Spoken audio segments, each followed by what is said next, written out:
Had a lot of clients cry in my chair.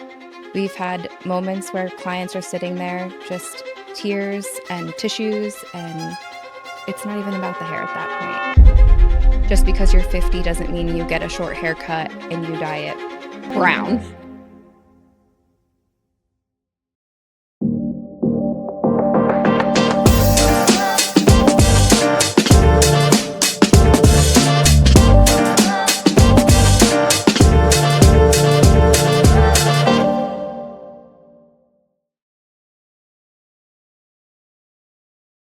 Hello, everybody. Welcome to this episode of Aging Wealthily podcast. I am your co-host, Sean Smith, and I am here with the lovely, the impeccable, the impressive Miss Bridget Smith. Say hello to Hello, everyone.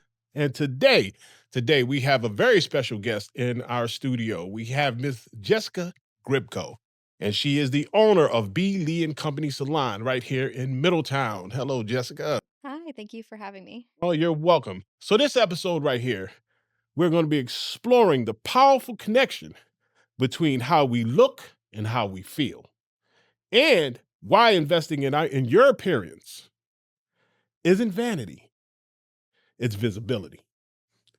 Jessica, the owner of B. Lee and Company in Connecticut, she brings years of experience watching clients transform not just their hair, but their confidence, their outlook, and sometimes their entire lives, all from the stylist chair.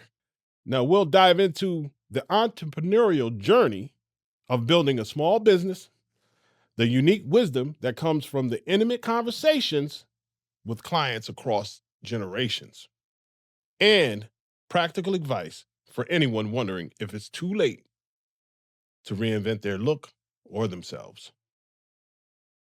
Now, Jessica,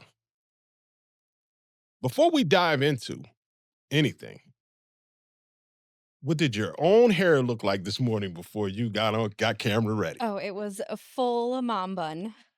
It was a wash day for sure. Fizzing out all over, clipped up right on top of my head. So it definitely wasn't cute today when I woke up. Well, you did an impressive job. Yes. Podcast. We appreciate you not coming with the mom bun. Okay. Oh yeah, you did well. Yeah, plus you have to represent, right? You got to represent. You're Yes. on a podcast. So what was the moment you decided to stop working for someone else and build your own thing? Um, it sort of evolved naturally with the old owner of Bealey and Company Salon to what we are now. I worked for Chris for 7 years before I took over the business last March. And it was probably about a year and a half before that we were joking about what would happen when she retired. And I was behind the chair doing hair. And I said, Chris, you can't retire. It's not going to be Bealey without you. And she was like, oh, Jess, stop. You're going to take over when I'm ready to leave. And that sort of put the ball in motion. I had taken on a little bit more of a management role a little bit prior to that. And so it just sort of organically fell into place that when Chris was ready to take a step back, I stepped up. And I feel really lucky that she trusted me to do that. Well, that's great. Yeah, so, what scared you the most about taking that leap into owning your own business? I think the biggest fear for me was the finances, which nobody really likes to talk about. It's like one of those don't talk about money. But I think that was the biggest fear for me is that it was a big investment. I had to take on a business loan and I was nervous. You know, I have two kids and a home that, I was working behind the chair to maintain and then taking on more debt to take on the business. It was scary, but it's been worth it. So Now let's be real. Let's get real for a minute. Let's get deep. What were the early days like? You know, the part that nobody talks about on Instagram. yeah, like taking over the business early days or early days of being a stylist. Well, let's go into the early days of taking over the business, and then let's talk about the Okay. So I came into my role as a business owner in a really fortunate way where I had Chris holding my hand from talking to the bank to signing the paperwork, and she was there with me for almost a month. Um, on her own free time helping me transition. So I between her mentorship before I took over the business and then her I it was immeasurable the amount of help I had. So that was huge. And then I had 3 stylists that were working with me as co-stylists before that were now my employees that were so supportive and so understanding of like all of the growing pains that came along with the challenges. Um, so having a good village around me was super helpful. Yes. That's impressive because a lot of times when you're going from peer to supervisor or boss, that can be a difficult transition. Yeah, And it takes a special kind of person to be able to, one, as the employer, now becoming the employer to navigate that whole process. And then even more character from the people who are now, who used to be peers who are now under you. That's a heck of a transition. So kudos to you because it says that you definitely learned some things about leadership in that process. yeah, and I definitely would not have been so smooth in my transition if it wasn't for them because they really were. They rallied, they worked really hard, they were understanding when I was getting used to things, when we came across hiccups, like our credit card machine accidentally was charging our clients our processing fee, which we've always covered as the business. We've never passed that cost along. I had to call 2 weeks worth of credit card processes and say, hey, uh, we charged you by accident. You'll see a weird number discount coming back to you from that 4% processing fee, and having to manually go in and do those refunds, and dealing with that. Everybody was really great. And being a business owner, I can tell you that those are the small things, those small moments that transform your clients into raging fans.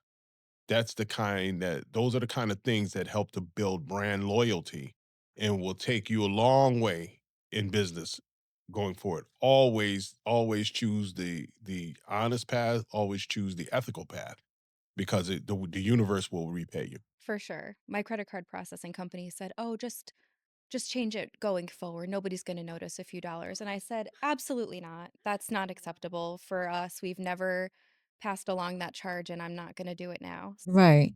And I would have changed processing companies right after that. It was like the first Yeah, no, it was the same company that we had always used, and it was a mistake on their end paperwork-wise, so I gave them grace, and I just no, and I'm sure that that wasn't the attitude of the ownership or the leadership at the company, but that was probably one representative of the company, and that shouldn't be, because I don't ever want anybody I do business with to encourage me to take anything except for the highest road. yeah, and I feel the same way.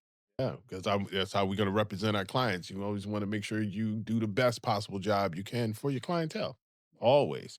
Now, that journey is a special journey. And when you mentioned the previous owner coming in on her own time to help facilitate that transition, that's exceptional character.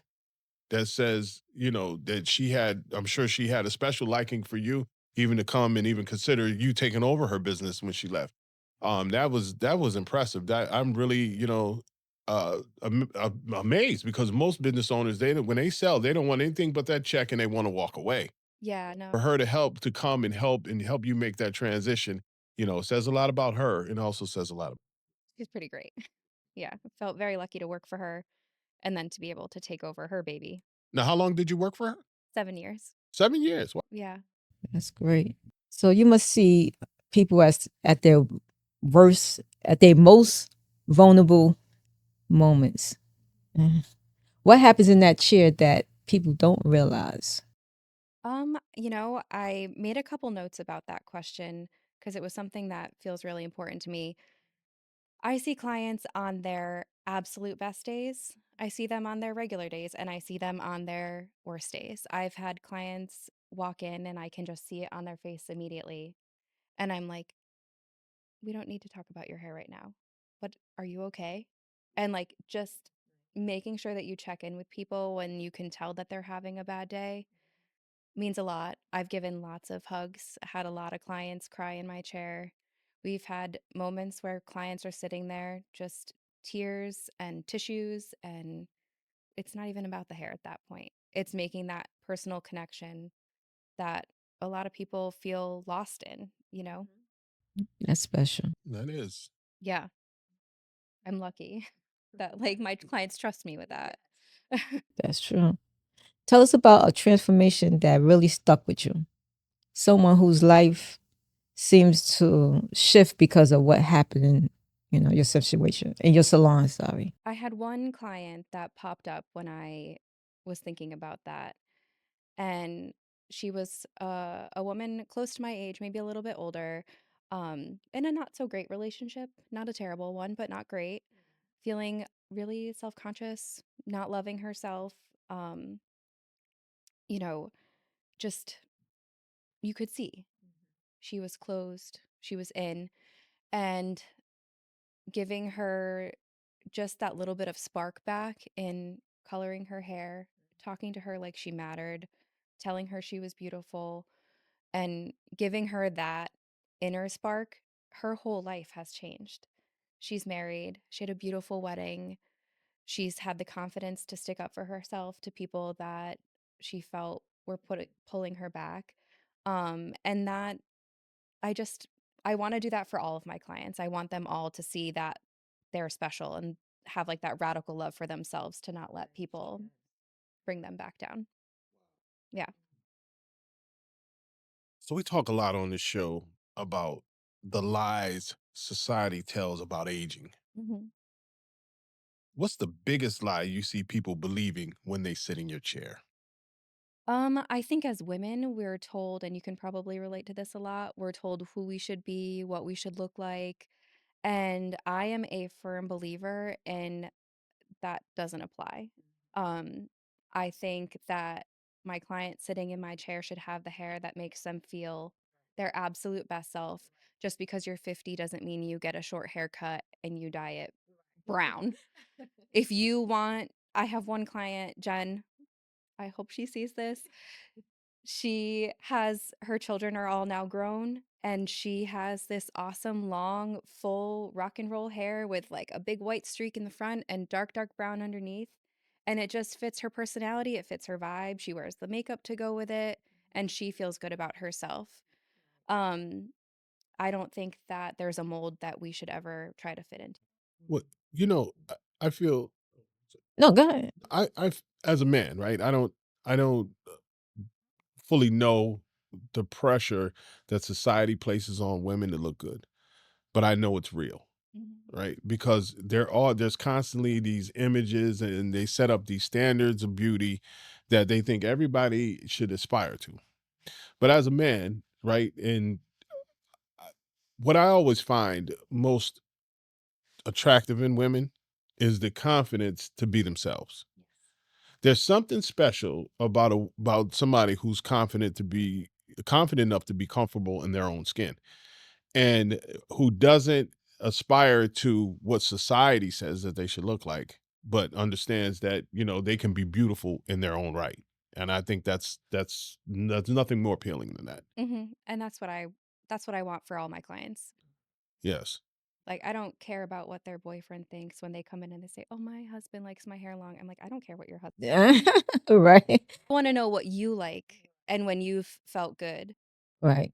'cause I wanna give that to you. Yeah. That society, I don't know, do you agree? But I think society almost, puts a lot of pressure on people to fit a mold, and that too many people spend too much time, too much energy trying to make themselves appealing to other people Yeah. instead of saying understanding who we are and embracing it and then just being comfortable to be who we are. Uh, for a while I was dyeing my beard, right? Well, it's because I said, I don't like how I look with a gray beard. But at some point, right, I sat down and I said, wait a minute, I like who I am. I like the space I'm in. So why do I feel like I need to mask this? No, this is a part of the space I am. This is a part of who I am. I am a 56-year-old male who is just in a wonderful place in his life, and I love it, and I want to just be in this moment. So I stopped. Yeah, and I think along those same lines, aging is a gift, and I wanna look like I'm 36 years old. I'm going to be 36 in March. I don't want to look like 23-year-old me. I don't want to be 23-year-old me. I feel like I've been more myself in my 30s. I love myself more. I feel like I'm more beautiful than I ever was in my whole life because of the confidence that I have and who I am as a person. Now, what do you feel it took for you to arrive at that space, to arrive in the place you are right now? Oh God. Um, I mean, I've had a lot of hard things happen in my life, and therapy is huge. I think surrounding myself with women that also love themselves is huge. I have one friend who is just on this journey of radical self-love, and it that really inspired me. She's like, I don't want anything in my life that doesn't feed me joy or make me feel good because I've spent too much of my life doing for other people, and I want to do for me. And I see my kids and I'm just like, I don't ever want them to feel like I didn't love myself enough to show up for them. Right. Beautiful. It's funny because we just actually recorded an episode with Bridget and I. To, I don't want to spoil it, but we're talking in it about therapy Right. and how the stigma around therapy is changing. It hasn't reached where it should be, where it needs to be yet, but it's changing. And it's very important that it does change and that people now be able to have a conversation about therapy, like, open conversation, the same way they could talk about the weather or talk about sports. Therapy should be that part of that, be able to be discussed in that same way, because it's so important in our society right now. With everything we have coming, you got the phone, you got Instagram, you got all these different things, all these different images, all this different information. It's being thrust at you constantly. How do you process it? Especially for a younger person, how do you process it? Right. You know, so I think what you're saying is very important. It's very critical. I think it's important. I've done therapy. I will do therapy again, and I think it's important that people talk about it. And then to other people, they see people and they say, "Oh wow, here's Jessica. She owns a business. She's young. She's beautiful. She does therapy. There's Bridget. Bridget's young. She's beautiful. She's done therapy. Sean, he's not beautiful, but he's but he's done therapy, and it's important. It's not a bad thing. It doesn't mean anything wrong with you. It doesn't mean you're broken. It just it's just something that's there to be able to help you understand and how to navigate everything that's constantly coming at you. And sometimes it can be overwhelming. Yeah. It's definitely a tool to have in your tool belt. It's not going to fix anything. It's not going to, you know, be a light switch, but it's a tool to have to help manage the constant barrage of things coming at you. Absolutely. Gray hair, the great debate. When someone asks you, should I embrace it or color it? Will you tell them?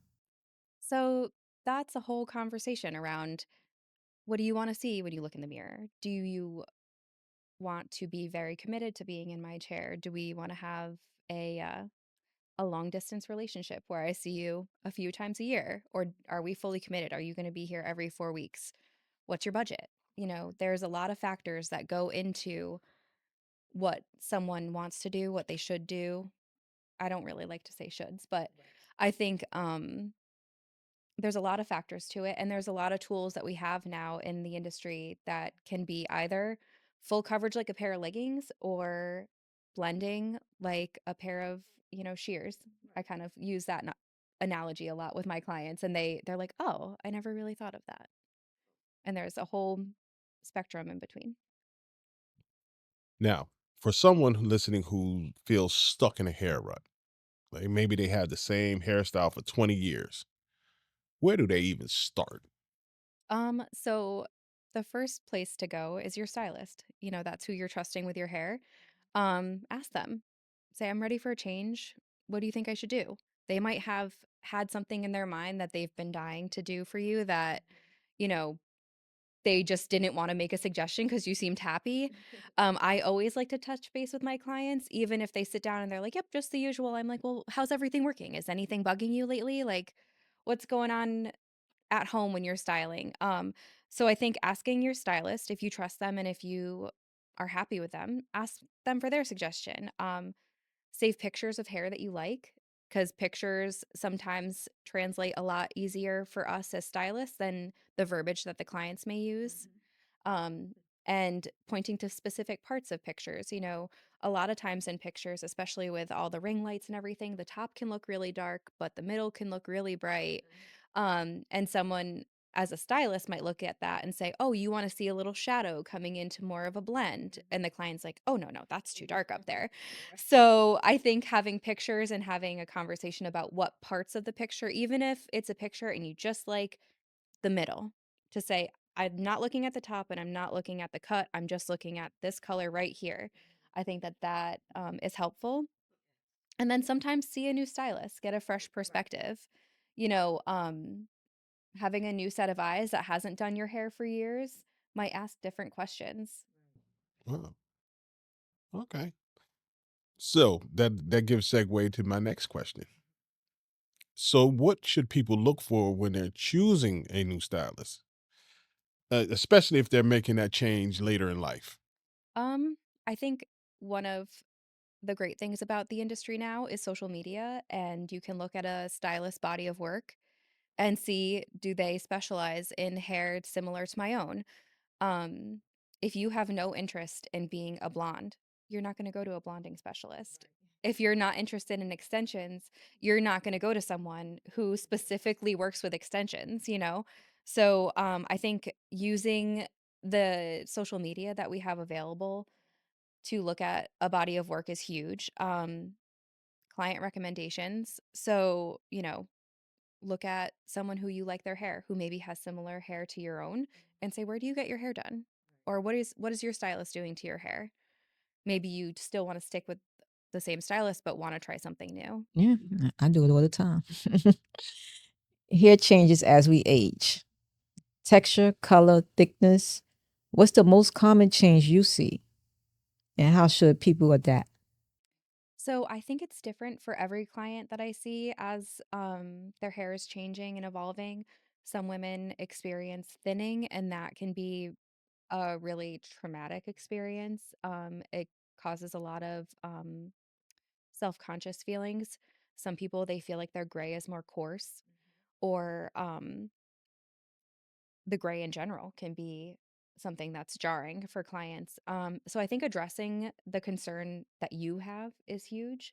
There is a lot of products, a lot of tools, a lot of styling techniques that are available that can help with coarse hair, um, that can help disguise thinning. I don't ever recommend nutrient based things like supplements or medicine, because that's out of my scope of practice with my licensing, but there are a lot of options, so you can find something that works. Right. Now, I'm not sure I should be the person asking this question, but I want you to give us your top 3 tips for maintaining healthy hair at home between visits to the salon. So the number one thing that I try to drive home with my clients is shampoos for your hair, for your scalp, and conditioners for your hair. And a healthy scalp is going to mimic healthy hair. So you want to wash your scalp and condition your hair, and then use heat protection if you're styling at home. Some people wash and wear and can get away with, not using product, but a clean scalp, conditioned hair, and heat protection, because heat does so much Oh, damage. yes. Had I had that information years ago, it might have saved my hair, right? I could have been saved. So, for the entrepreneurs listening, what's one business lesson you wish someone had told you before you opened your doors? Um, so obviously, because I didn't start from the ground up, my biggest lesson in all of this is, don't be afraid to ask for help. Don't be afraid to ask questions. Making sure that you go into it with support so you don't feel lost or drowned is really what I took away from all of it. I kept saying to Chris all along, I am so thankful that I have so many people that want to see me succeed, and I can bounce questions off of so many people. It's funny that you say that. The question gave because I just recently started a group and I mentor home care agency owners, and I have, so founders group of owners that I'm mentoring. But it never amazes me how many people who actually need to partake in some sort of mentorship, some sort of information. We have a group that we go live in every day and give information. Every Saturday we do a live session with Q&A where they can come and ask questions. And but so many people, I don't know, they feel ashamed. I don't know if they're ashamed or they're reluctant to ask questions. Now I know there's a lot of misinformation out there, but we go a long way to demonstrate that we know what we're talking about, and everything we give is verifiable and actionable. But so many people are reluctant now to ask, to admit they need help. I find that so many times.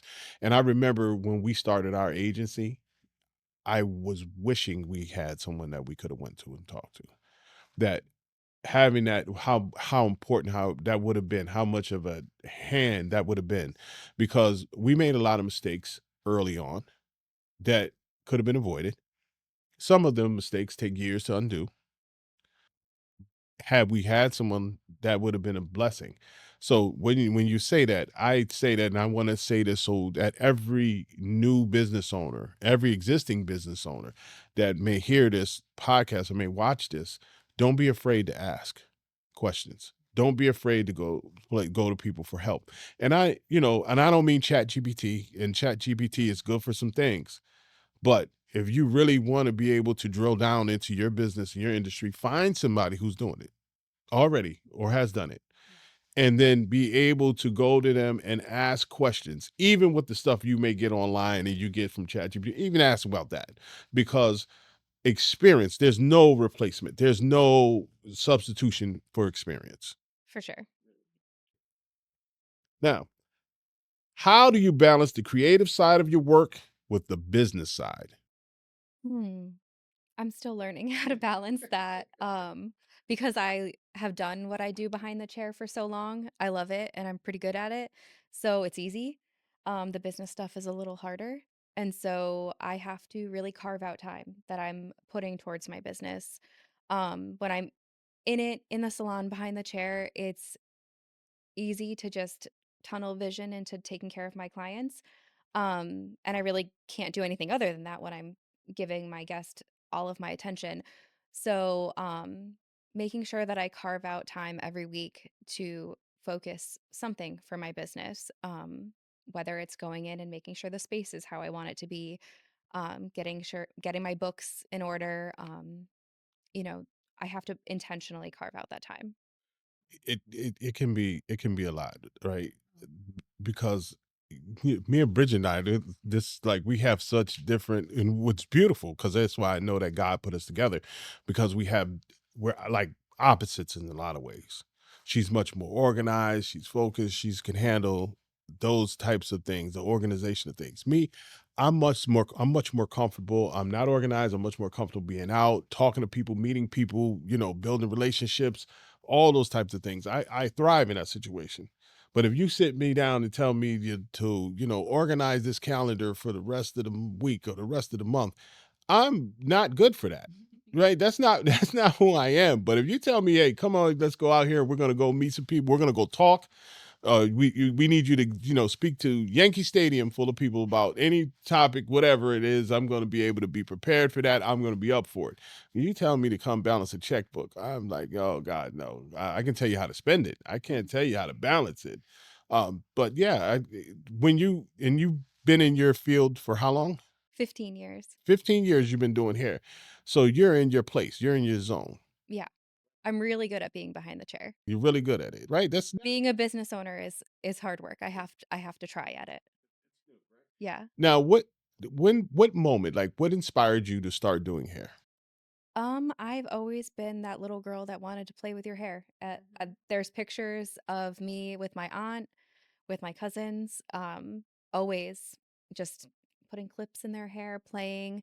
It's just something that I've always loved to do. And I didn't go into hair initially after high school. I went to college for a couple of years. I was going for art education, and I love art still, but school just wasn't for me.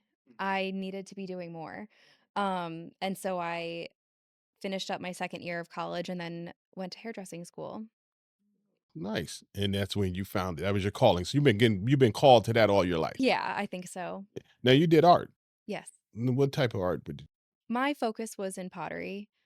But I mean, I can draw, I can paint, anything creative, which I feel really lucky with what I do now is that I get to create, I get to make things beautiful around me.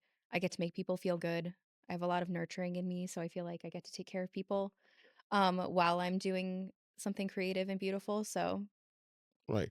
Now, I've always found that when, even with me, because like I don't have much hair, but my beard is very important to me. So I always, I can't line it up myself, right? I can't do it. But I always like find that people who are artists are always the best when it comes to like even shaping up my beard or even when I was getting haircuts and doing hair, always the best with that.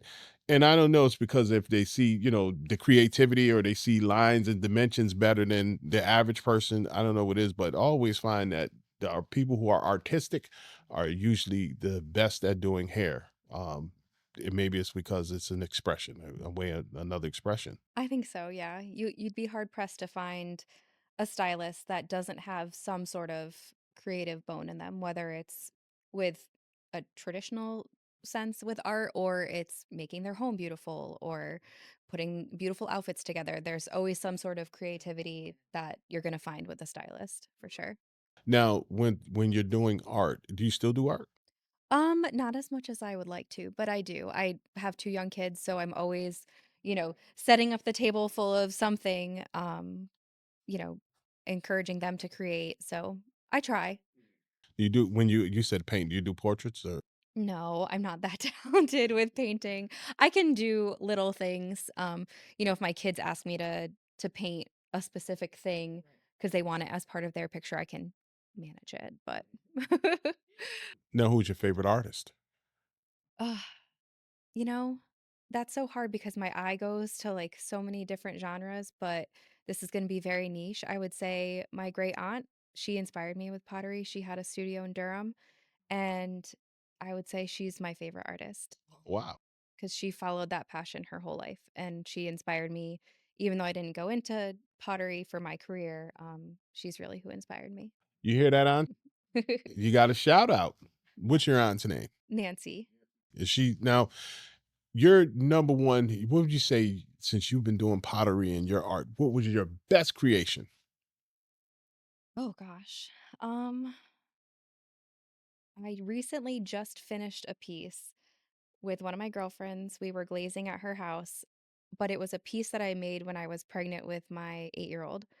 That was the last pottery class I did, and I think the culmination of that piece getting finished, I'm really proud of. It's just like a salad bowl. It's nothing special in terms of shape or design, but I think finishing it, getting it from the class, and it was just sitting in my basement as bisqueware. So it was just fired, but not glazed. And then I met up with my girlfriend, and she has a little studio at her house, and we glazed for a day. Just and that felt good to finish that. So we have a part here that we call that is called our rapid fire Q&A segment. Now, you don't get to look at your notes for the rapid fire. You gotta do I have to change my questions? You've been cheating? No, All right. just things I didn't want to forget. All right. So when we do the rapid fire segment, and this is Bridget's section that leads, but she's gonna ask a question. You gotta answer with the first thing that comes off the top of your mind. And then we'll let you some time to explain later, but you gotta get the first answer to them. Okay. Best hair decade ever. Honestly, right now. We have so much knowledge and so many tools at our disposal that I feel like doing hair right now has been my favorite time to do hair. Worst hair trends that needed to stay dead. Ugh. Um, Perms. You're right. I say the mullet. What did the mullet? The spike. One product that you can't live without. I can't live without conditioner. I feel like you could just You need it. Celebrity whose hair you love to do. I've always loved, um oh my god, her name just left me. Julia Roberts. Yeah. She's so dynamic. Like I sat here and just was thinking that she's gonna say Julia Roberts. Channeling 90s Julia Roberts with my hair today, but she's so dynamic with her hair that I feel like she would be a really fun client. But you think about, she's gone through like some transitions. She went from the red, and then she doing different hair color. Yeah. Yeah, yeah, yeah. Okay, what does your hair look like on your day off? Well, I think we kinda started with that one. I am queen of the mom bun. It is always tied up and out of my face. Okay. Okay. The biggest hair myth you wish would die. Um, I think that there's nothing one size fits all. So that you have to wash your hair every day or that you shouldn't wash your hair every day or that you should do it this way or shouldn't do it that way. I think it's individual. Yes, yeah, I could agree.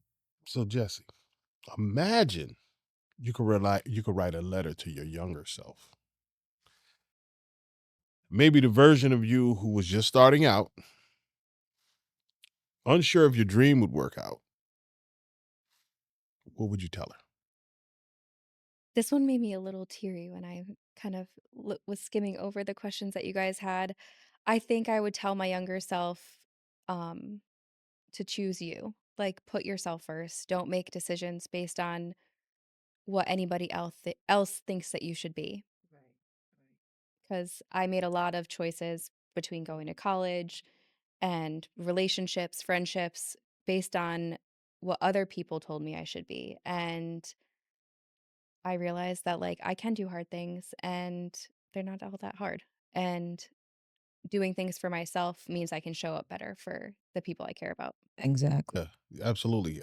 That's something. It was a saying. I can't think of it, but I'm a paraphrase or just give an idea that it's always worse in your mind than it is out and actually in the open, right? Yeah. So we think of a situation, we think of a circumstance, and in our mind, we mull it over, and it's just like the worst thing to happen ever. But then when you get it out and it's out in the open, it's out, you realize that it's not as bad. It's nowhere near as bad as what sometimes we perceived it. Or sometimes when we want to go and accomplish something in life, it seems so hard. But then when you actually get to doing it, you realize, wait a minute, this isn't as hard as I thought it was. This is a lot easier than I thought it was. You know, so that's why I think therapy, when we talk about therapy, is important because in having good quality people around you. Because when sometimes if you have somebody that you can talk to, and I told somebody this recently, but it may sound crazy, but I don't, I like to speak the truth. Sometimes when you have somebody and you talk to someone and you share what you may be going on inside or what's going on in your mind, and you say it out loud, you get to actually hear how stupid it sounds. Sometimes That or the flip side, like you may say it out loud and you may not think it to be have value, and then you realize that it has more value than you thought, or it's more important than you thought, or the person maybe that you're speaking to needed it. But sometimes it's just good to have a sounding board to be able to sound things and to run things off of. And I think that's a good letter to write to your younger self, and it's good thought to share. And don't be shy to share your experiences, because your experiences happen so that you can share them with the world. Sometimes there are people that need to learn from your experiences, to learn from you. one of my favorite sayings is shame dies when stories are told in safe places. And I like to think that my chair and like the conversation with me is always a safe place for my clients. And so having conversations like about therapy or about things that are hard for us, when we speak them out loud and in a place of no judgment, we can let that shame die and then go forward, loving ourselves more and accepting ourselves more, which is huge. Absolutely, absolutely. And our mission, me and my wife, you know, we want to change the narrative about aging. so that people will then won't be afraid of it, because for so long, age has been frowned upon. Even from like when you're a young kid, younger, and you think about, sometimes I had somebody tell me when I was in my 30s, oh, you're old. 30s, I'm old. No. You kidding me? Not at all. And so much is taught about now with the young people. A lot of them, they like to buck tradition, but there's wisdom in tradition sometimes. Um, the world is changing, it's moving so fast. Sometimes I think, we need to slow down, talk to the older people, get some insight, learn, because they have a lot to teach. We can't always run to the internet, can't always run to ChatGPT. We have to remember, take time to be human, Yes. to be people. And when you talk about your salon and you talk about people sitting there and they becoming emotional and they're talking, I think about that. I think about that's a space that people just can go to and just be themselves and just be human for a minute, to be vulnerable. Yeah, there's that human connection that we all need. You can't survive without it. Yes, yes, you're right. But that the salon seems like it's just a special place. Like I'm as a man, I go to the barbershop, right? And when we go in the barbershop, we're there, we're talking sports, we're talking this, we're talking guy talk. And when guys are, women or guys are a lot different, because when we're here, we're talking to each other, there's, we got the macho thing going a lot of times, we got the ego thing, and we don't get a lot of times get deep. Right. We don't. They just, I mean, it's that we do. We did, and all, but there's that stereotype about the emotions and not, you know, guys not being all off into their emotions. But the when you took when I think about the salon, and even you watch on TV, you see women and they're coming together and they're there and they're talking, and then sometimes they're talking about their, relationships, or they're crying, and then they're bonding. And I mean, it seems like a good place, seems like a good thing. And you talk about that, and you said that, and I see like, wow, that's a place that women go and get a chance to really be themselves. And it's like a safe zone, right? Um, Beautiful. I think it's just a beautiful experience. I think what you're doing, what you have is great. I think what you're doing is beautiful. I think, you will go a long way in what you're doing. I think you found your calling. Um, and so if a person wanted to come and they wanted Jessica to do their hair, where would they need to go and what would they need to do? So the easiest way is to either email us info@bleeandco.com or to give us a call. And if you get the voicemail, just leave a message and we'll call you back. And we have a team of 4 stylists, and this is going to be the first time saying it out loud. We have another stylist coming on board, a new stylist. She'll be trained under us. So um, we have a lot of space for people to join us. Oh, great. So when you tell your story, right? I think like I'm happy that we had you on, because you're telling your story and you are the definition, the prototype of what aging wealthily is all about, right? You're young, you're beautiful, children, married, business owner. You're somebody who's embracing aging with intention, right? You sit back and say, "No, I'm okay." And you said, "No, I'm 30 something. I'm comfortable in my space. This is where I am, and I'm building a future, building a legacy for your family."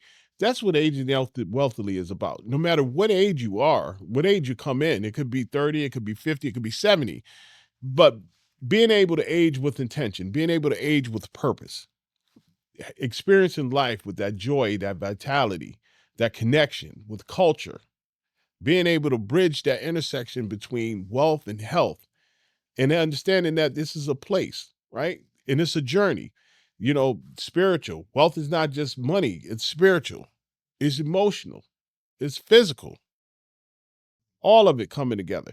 That's what we're trying to build. This is what we are building here at Aging Wealthily, where we're putting together a group, a space where people can sit back and come, and no matter what their age is, especially when they get to that midlife and they sit back, nah, I'm in midlife, I'm here, I'm loving my space, and damn it, I got it going on. That's what we're building. Yes. That's it. Now, Jessica, I want you to answer this question as we get ready to go off there. And we always end with this. I want you to tell us, what does aging wealthily mean to you? So I think for me, um, aging with wealth means time, having the time to enjoy, having ease, having abundance of time. Not necessarily abundance in money or abundance in things, but I think like the real richness and the real wealth comes from having control over your time and being able to live and experience joy with the people around you. I think that's my goal.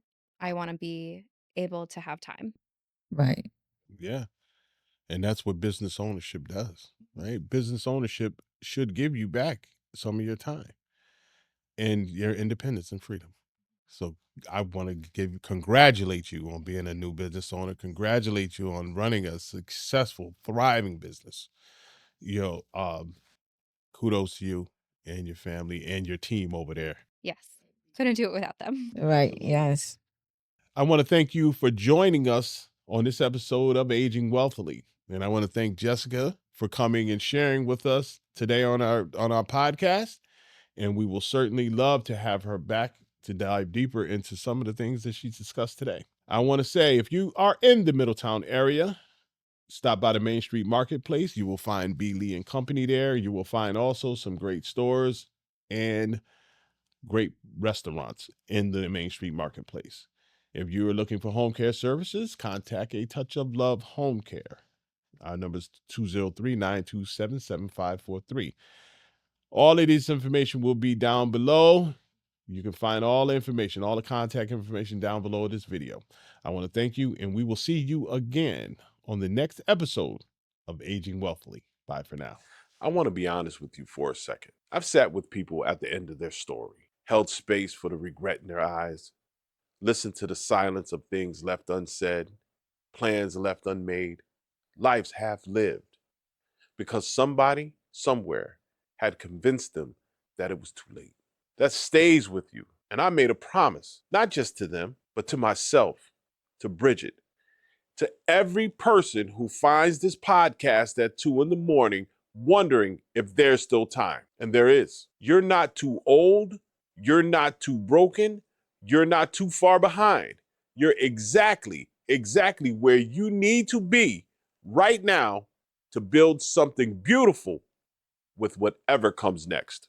But here's what I need you to do. Don't just listen and move on. That's the old way. That's what got Miss Dorothy to 78 with an empty bank account and a broken heart. Subscribe right now, not later, right now. Follow us on Instagram and TikTok. Search Aging Wealthily.